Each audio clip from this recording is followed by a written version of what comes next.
Put a stop to procrastination right now. Damon Zahariades. The Procrastination Cure.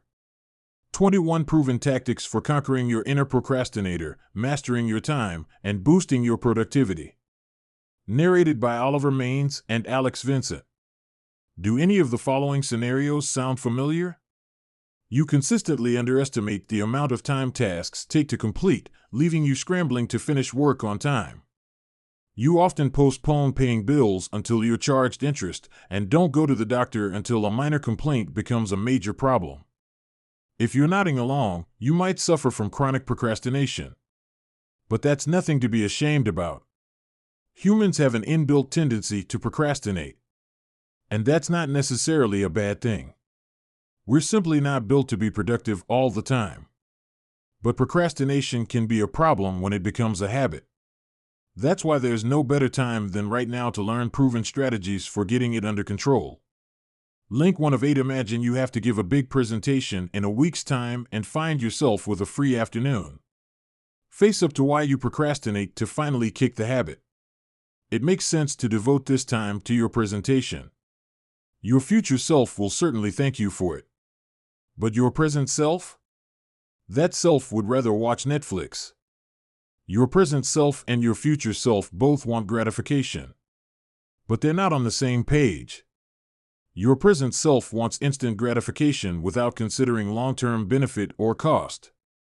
Your future self wants long-term gratification from completing tasks that bring personal satisfaction and professional success. Even if those tasks aren't as appealing as watching your favorite TV show right now. So how do you persuade your present self to act in your future self's best interests? You need to get real about why your present self is drawn to procrastination.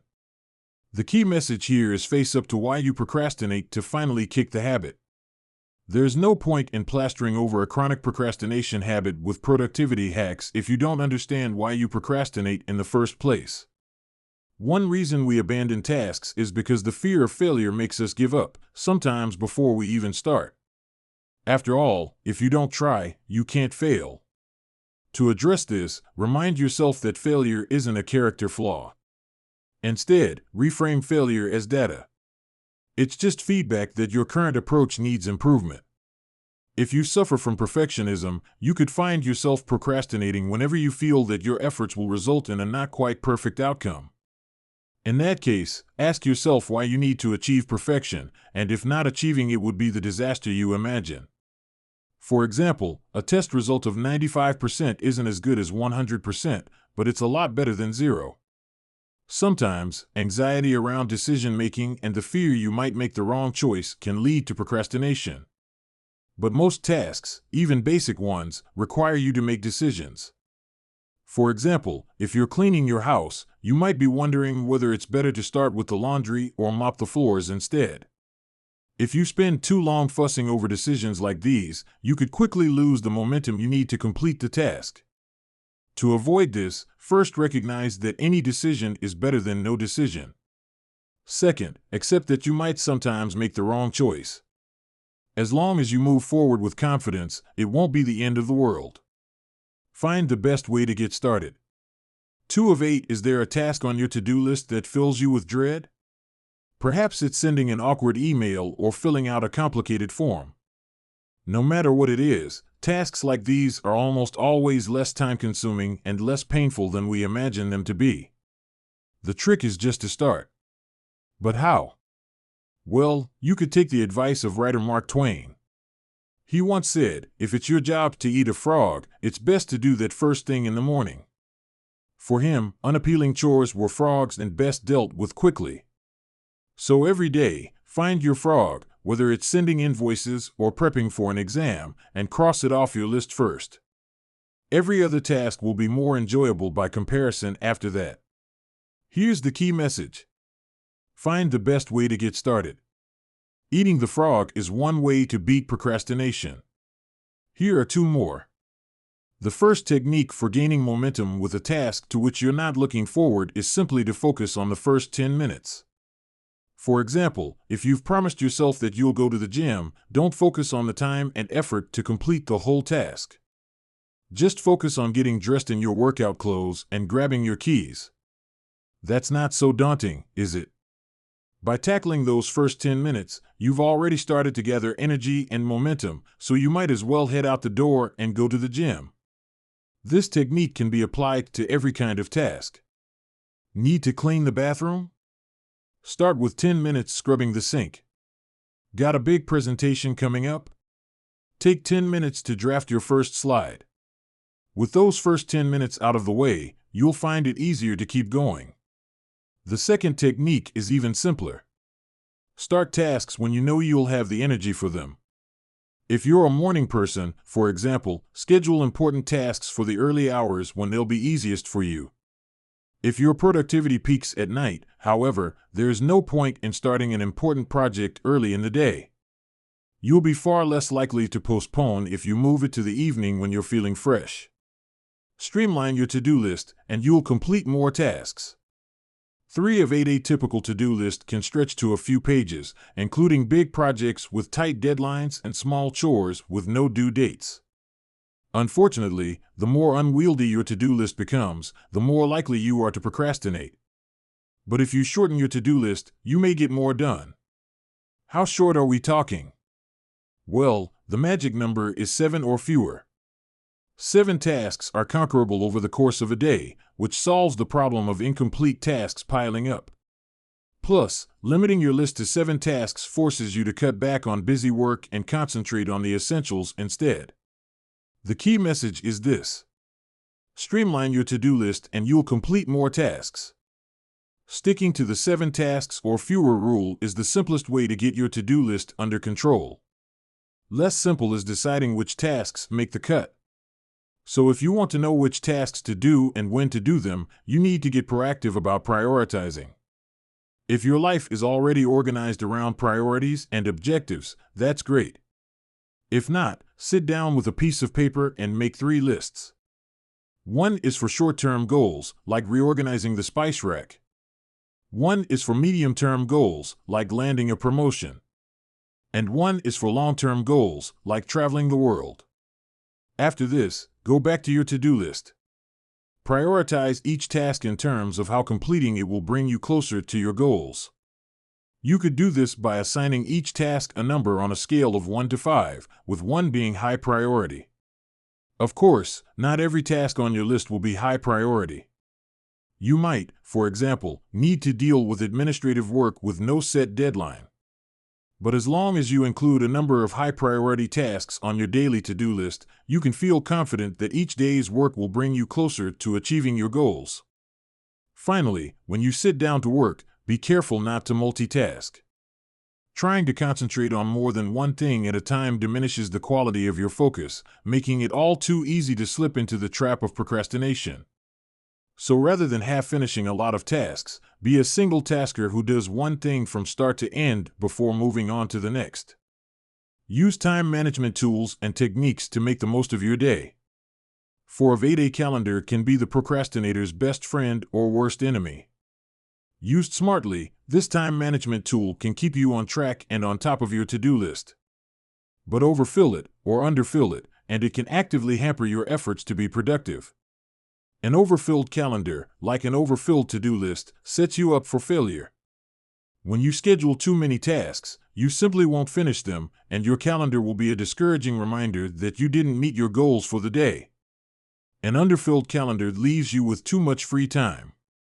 For example, if you schedule 3 tasks that each take an hour to complete, and you leave yourself 5 free hours in a working day, it's tempting to spend your time scrolling through social media or texting a friend. Next thing you know, the day is gone without you having gotten any work done at all. The key message here is, use time management tools and techniques to make the most of your day. To leverage your calendar for maximum productivity, fill each day with enough tasks to take up the time available. You will probably know from experience how long you need to complete daily tasks. If you don't know how much time a task needs, time it so you know for the future.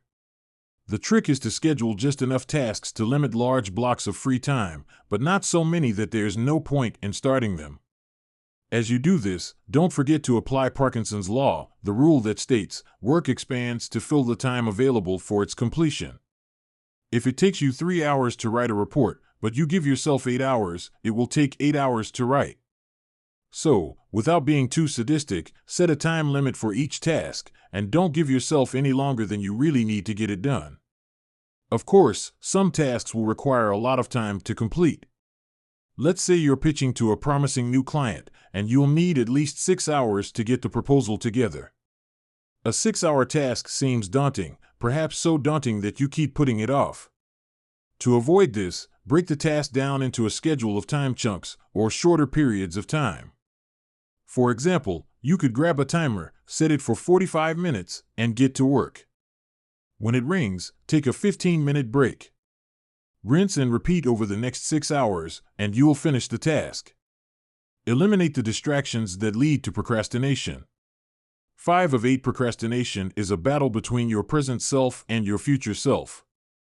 Your present self is all about immediate gratification. But if you want to achieve your long-term goals, you'll need to keep your future self in mind. Specifically, you need to stop giving your present self the opportunity to sabotage what your future self wants to achieve. One of the best ways to do this is by controlling your environment. Because your present self is easily tempted by diversions, you need to make sure your space and your mind are set up to focus when you sit down to work. Here's the key message. Eliminate the distractions that lead to procrastination. Your focus is a precious resource. It's what allows you to cultivate relationships, meet personal goals, and achieve professional success. But it's also a resource that needs to be channeled. If you sit down to work in a space that's crowded with environmental distractions, like a loud television, a pile of clutter, or noisy coworkers, you're effectively trying to channel your focus through a sieve. There are simply too many outlets for it to explore. Instead, set up your space in a way that eliminates or minimizes environmental distractions. If possible, work in a dedicated workspace that's free from clutter. You could also invest in a white noise machine or a pair of quality headphones to block out noise. The fewer distractions you have around you, the easier it will be to focus on the task at hand. Of course, the 21st century has given rise to a whole new host of distractions. Many of these are easily accessible through your computer or your smartphone, the very same devices you probably use for work. Social media platforms and mobile phone apps are specifically designed to steal your focus and hold it for hours at a time. In fact, a study from psychologist and author Timothy Pitchell found that, on average, 47% of time online is spent procrastinating. But how can you eliminate these digital distractions when they're always a click away? Well, trying to ignore online distractions doesn't work. A better option is to put your phone on airplane mode. You could also install an internet blocker like Freedom or Stay Focused. And if you're writing on your laptop when you need to fact-check something, make a physical note to look it up later. Then get back to work until it's time to go online again. Achieve more by doing less. 6 of 8 There may be underlying psychological causes behind your procrastination habit, including fear of failure and negative self-talk. But sometimes the reason you procrastinate is far simpler than that. The task you need to complete is boring. We're naturally inclined to put off work that's tedious or unnecessary. Fortunately, if you don't want to do something, you might not have to do it. In fact, removing dull or pointless tasks from your to-do list is almost guaranteed to increase your productivity. The key message is this: achieve more by doing less. When you review your to-do list, you might realize that some of the tasks are completely unnecessary. For example, if a task doesn't relate to your goals, and if scrapping it wouldn't let anyone else down, it's probably not worth doing at all. More than that, leaving it on your list can prevent you from focusing on high-priority, high-impact tasks. So be ruthless. Cut any unnecessary tasks from your to-do list immediately. But what about the necessary tasks that are boring? Even if they seem achievable, you'll constantly find ways to postpone them to the point where it negatively affects your productivity. If that's the case, delegate the responsibility to someone else whenever possible. So if you hate filing your taxes, hire an accountant. And if you avoid mowing the lawn every week, pay someone else to mow it for you. To the fullest extent you can, don't agree to take on tasks that you know will bore you. If you're a freelancer, for example, and you have a good stable of clients, say no to work that doesn't engage you. Instead, only take on projects that capture your interest. You might feel compelled to take on more than you need to, but remember that eliminating unnecessary and boring tasks whenever you can streamlines your to-do list and optimizes your productivity. Of course, as any teacher with a stack of papers to grade will tell you, not every boring task is avoidable. So if you have to do it yourself, turn it into a game. Set a time limit and see how much you can get done before the time is up. As long as rushing doesn't negatively affect the quality of your work, making it fun will make you more likely to complete it. Recruit others to help you fight procrastination. 7 of 8. It should be clear by now that there are many causes of procrastination. Unfortunately, there's still a tendency to associate procrastination with laziness and mental weakness. No wonder it's tough to admit that you have a procrastination problem. But you shouldn't feel embarrassed to share the fact that you struggle with procrastination. You're certainly not alone. In fact, procrastination is a habit to which all humans are prone. What's more, sharing your struggles can make procrastination much easier to overcome. And that's especially true when you ask others to help you deal with it. The key message here is, recruit others to help you fight procrastination. Procrastination is a behavioral impulse that often acts against us. But there's another behavioral impulse that you can use to your advantage. The fact is that you're far more likely to accomplish a task if you tell someone you plan to do it. For example, you're more likely to run a marathon if you share your plans on Facebook, just like you're more likely to write a novel if you tell your friends that you're working on a book.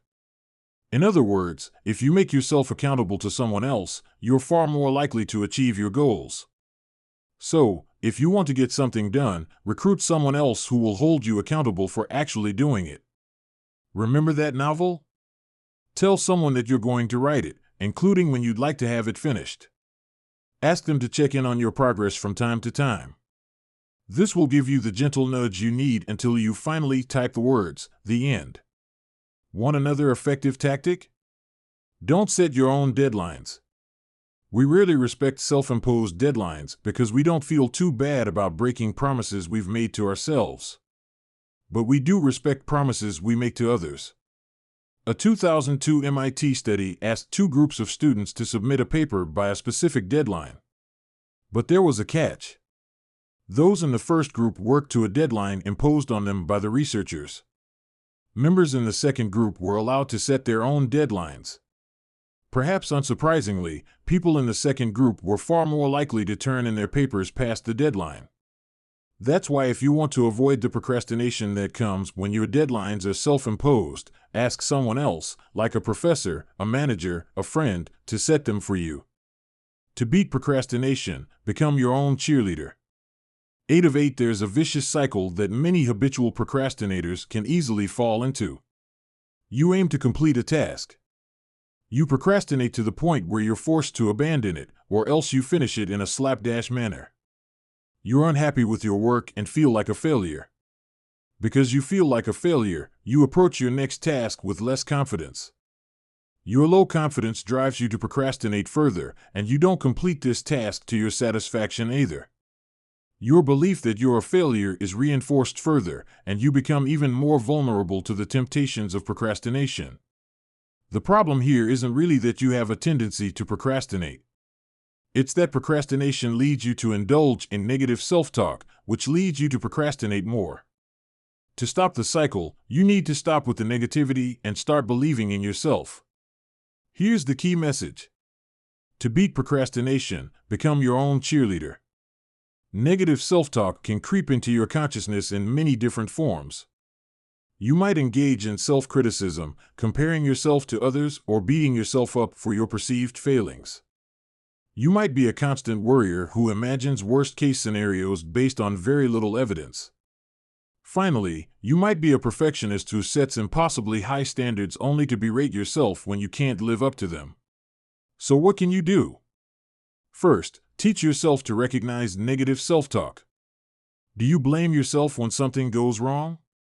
Do you attribute perfectly understandable mistakes to your own laziness and ineptitude?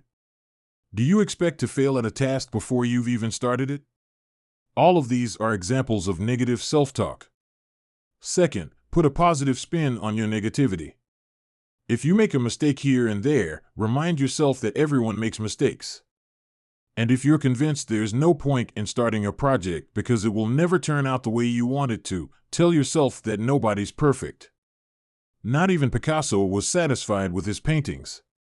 Lastly, surround yourself with positive people, the kind of friends and coworkers who build you up with supportive feedback when you can't manage positive self-talk on your own.